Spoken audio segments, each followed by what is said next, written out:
Shao Kahn was dead. The god of war had prevailed. The spell that had summoned him began to reverse itself. As he slowly faded from this place and time, Kratos was approached by Raiden and Fujin. Though he did not count them among his enemies, Kratos had never been beloved by these gods.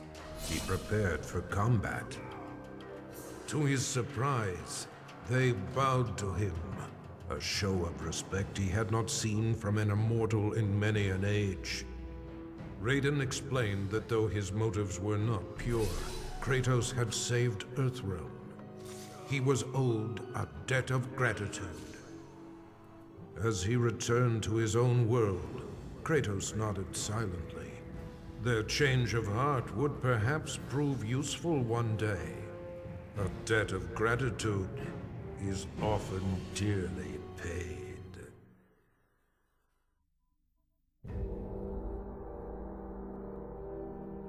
Shao Kahn and Centaur alike were enraged that Baraka, Shao Kahn's trusted enforcer, had turned on their master and killed him just as Earthrealm was within their grasp.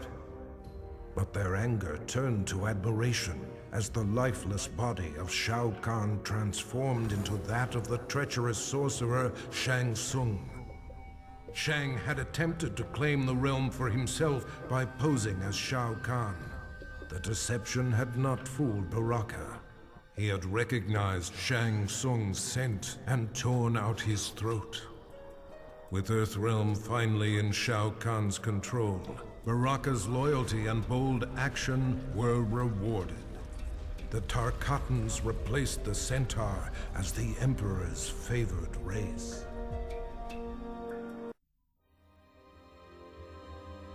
Though he had pledged his life to the Lin Kuei, Cyrax left the clan to help the Earthrealm heroes turn back Shao Kahn's invasion. For this act of desertion, he was marked for termination by the new Grand Master, Sector. Surrounded and severely outnumbered, Cyrax prepared to meet his fate when Raiden came to his aid. With him were 100 Shaolin monks. The Lin Kuei were defeated, though Sector was not counted among the dead.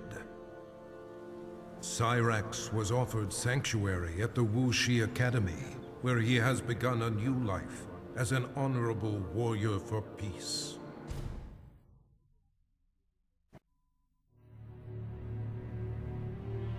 With Shao Kahn dead, Ermac was no longer bound to him. Anarchy erupted within Ermac as the many warrior souls that comprised his being struggled for dominance. Only one had the strength of will to quiet the chaos. The conflict resolved, Ermac returned to Outworld, determined to reunite with his past.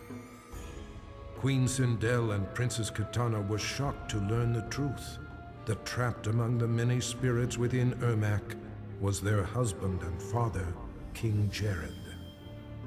Though he would never be the Jared they once knew, Ermac would forever serve and protect his queen and the Edenian people.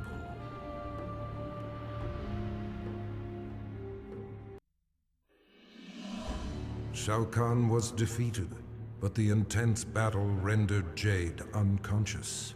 She slipped into a dreamlike state and found herself walking in an unknown realm. As she explored, her surroundings shifted and changed. Jade approached a lone figure who stood in the distance, a shimmering woman. She did not reveal her name, but spoke with an air of regal authority. Through the minds of countless mortals, the woman had been watching events as they unfolded over the centuries. She informed Jade that Shao Kahn's death was an outcome that must be reimagined. Jade was defenseless as the woman possessed her body and emerged in the waking world. After the invasion was thwarted, many of Jax's allies had seemingly disappeared, leaving him to clean up the mess on his own. He searched for Shao Kahn's remaining forces, utilizing a new cyber scanner designed to remotely access worldwide databases. Navigating its virtual reality interface, Jax inadvertently accessed Kano's brain through his optical laser implant. Their minds linked, Jax virtually battled Kano. Finally, he captured and quarantined Kano's consciousness within the Special Forces mainframe. The dangerous criminal had finally been neutralized. As the last remnants of Shao Kahn disintegrated, Johnny felt strange, as if he had lost control of his body.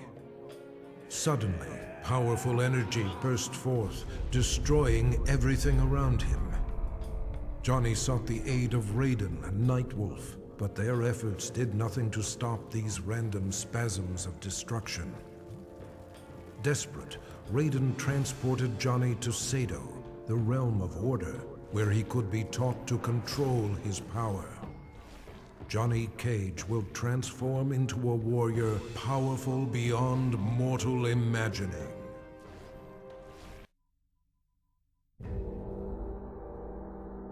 Victory over Shao Kahn came with a heavy price.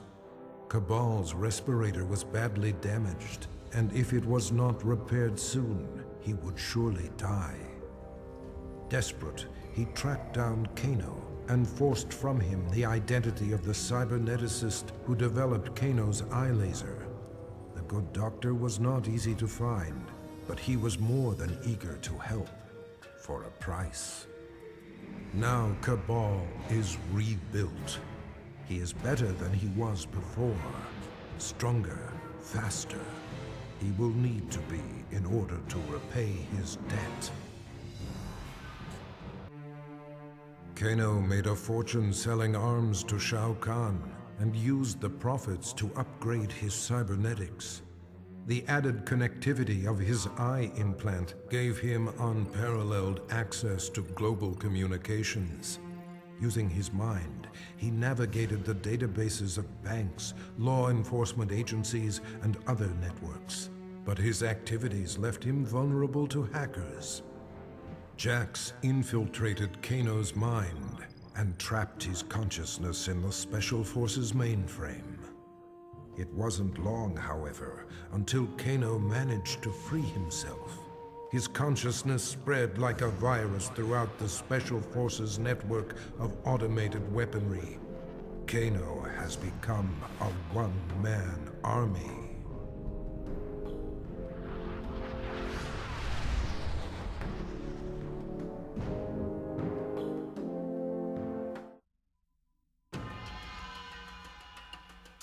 Kitana had ended Shao Kahn's life for his betrayal.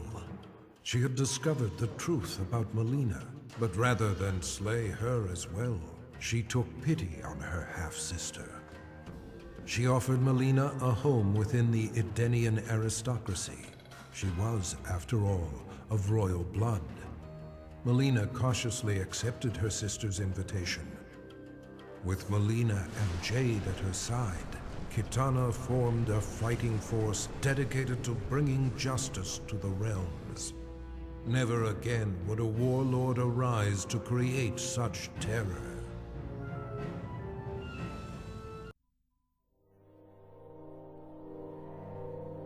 Kung Lao had avenged his ancestor's death and saved Earthrealm from Shao Kahn's brutality.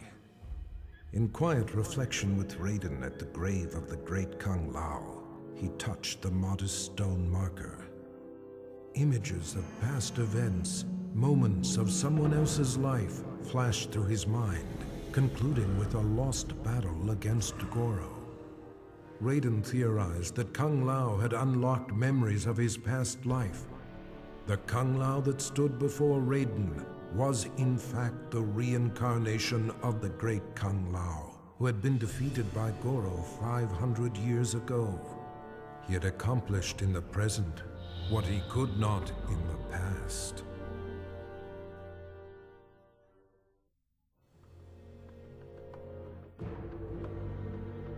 Having defeated Shao Kahn, Liu Kang believed he was the only one capable of defending Earthrealm against outside threats. During the invasion, Raiden had been more burden than ally. Brazenly, he demanded the Elder Gods grant him the Thunder God status. In a one-match Mortal Kombat tournament, Liu Kang defeated his former friend and mentor. Liu Kang's request was granted. He was made a god, the new protector of Earthrealm.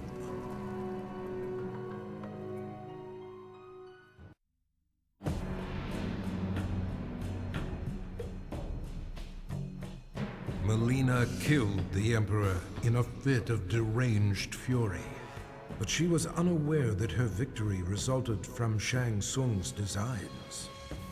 He had imbued Mileena with the ability to drain Shao Kahn's dark magic, rendering him vulnerable. Now Shang Tsung was ready to execute the next phase of his plan, murder Mileena and take Shao Kahn's power for himself. But Mileena instinctively wielded her new dark power against the sorcerer. Shang Tsung's end came quickly. Mileena absorbed his soul, multiplying her strength. She then set out to claim an even bigger prize, the soul of a Thunder God.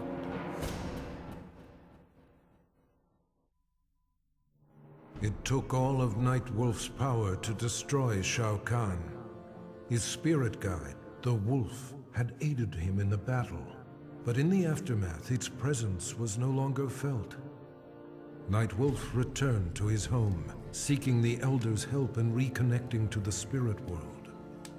During their ritual, his wolf returned to him, changed. Shao Kahn had tethered his soul to the wolf spirit in order to cheat death. Now corrupted with Shao Kahn's evil, Nightwolf has transformed into his animality, his bite converting his victims into subservient lycanthropes. Through Nightwolf, Shao Kahn will conquer Earthrealm, one mortal at a time.